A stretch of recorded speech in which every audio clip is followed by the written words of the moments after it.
தாவேக தலைவர் விஜயின் மக்கள் சந்திப்பு சுற்றுப்பயண பிரச்சாரத்திற்கான பயணத் திட்டம் மாற்றி அமைக்கப்பட்டது. செய்தியாளர் மகேந்திரன் இணைப்பில் இருக்கிறார். மகேந்திரன், வணக்கம். தாவேக தலைவர் விஜயின் மக்கள் சந்திப்பு சுற்றுப்பயண பிரச்சாரத்திற்கான பயணத் திட்டம் மாற்றி அமைக்கப்பட்டது. விவரங்களை சொல்லுங்க. தமிழக வெற்றி கழக தலைவர் விஜயின் மக்கள் சந்திப்பு சுற்றுப்பயணத்திற்கான மாற்றி அமைக்கப்பட்ட முழு பயண திட்டமானது தற்பொழுது வெளியாகி இருக்கிறது.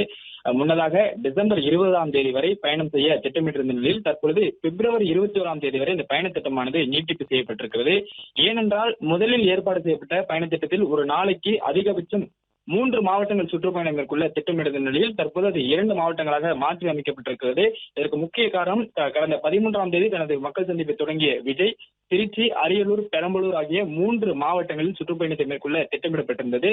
இதில் திருச்சி மற்றும் அரியலூர் மாவட்டம் என 2 மாவட்டங்களில் மட்டுமே சுற்றுப்பயணத்தை மேற்கொள்ளவே இரவு 9 மணிக்கு மேலாகிவிட்டது. அதன் பிறகு பெரம்பலூர் சென்றிருந்தார். பெரம்பலூரிலும் நள்ளிரவு கடந்த பிறகு அங்கு மக்களை சந்திக்க முடியாத ஒரு சூழ்நிலையால் பெரம்பலூரில் கூட்டம் கூடிய பிறகும் மக்களை சந்திக்காமல் விஜய் திரும்ப வேண்டிய ஒரு சூழ்நிலையானது ஏற்பட்டிருந்தது.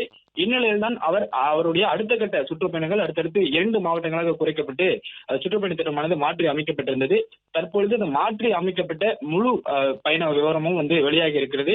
இதிலும் ஒவ்வொரு வாரமும் சனிக்கிழமைகளில் விஜய் மக்கள் சந்திப்பை நிகழ்த்த திட்டமிடப்பட்டிருக்கிறது. 2 சந்திப்புகள் மட்டும், அதாவது 2 சந்திப்புகள் மட்டும் ஞாயிற்றுக்கிழமைகளில் மேற்கொள்ள திட்டமிடப்பட்டிருக்கிறது.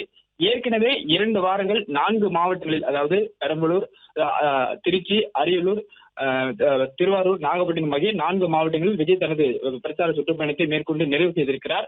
இந்நிலையில் தான் மீதமுள்ள மாவட்டங்களில் அடுத்தடுத்து விஜய் சுற்றுப்பயணத்தை மேற்கொள்ள திட்டமிடப்பட்டிருக்கிறது. 20 நாட்கள் மொத்தமாக இந்த சுற்றுப்பயணத்தை மேற்கொள்ள திட்டமிட்டுள்ள நிலையில் அதில் 18 நாட்கள் சனிக்கிழமைகளிலும் 2 நாட்கள் மட்டும் ஞாயிற்றுக்கிழமைகளிலும் சுற்றுப்பயணம் மேற்கொள்கிறார். வருகிற 27ஆம் தேதி கரூர் மற்றும் நாமக்கல் மாவட்டங்களில் விஜய் சுற்றுப்பயணத்தை மேற்கொள்கிறார். அதன் பிறகாக அக்டோபர் 5ஆம் தேதி வேலூர் மற்றும் ராணிப்பேட்டை ஆகிய மாவட்டங்களில் சுற்றுப்பயணத்தை மேற்கொள்கிறார். இவ்வாறாக விஜய் மாற்றி அமைக்கப்பட்ட சுற்றுப்பயண திட்டமானது விவரம் வெளியாகி இருக்கிறது. பிப்ரவரி 21ஆம் தேதி வரை விஜய் தனது சுற்றுப்பயணத்தை மேற்கொள்ள திட்டமிடப்பட்டிருக்கிறது.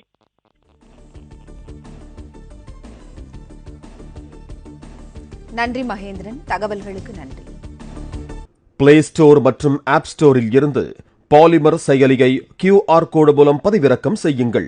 செய்திகளை உடனுக்குடன் பெறுங்கள்.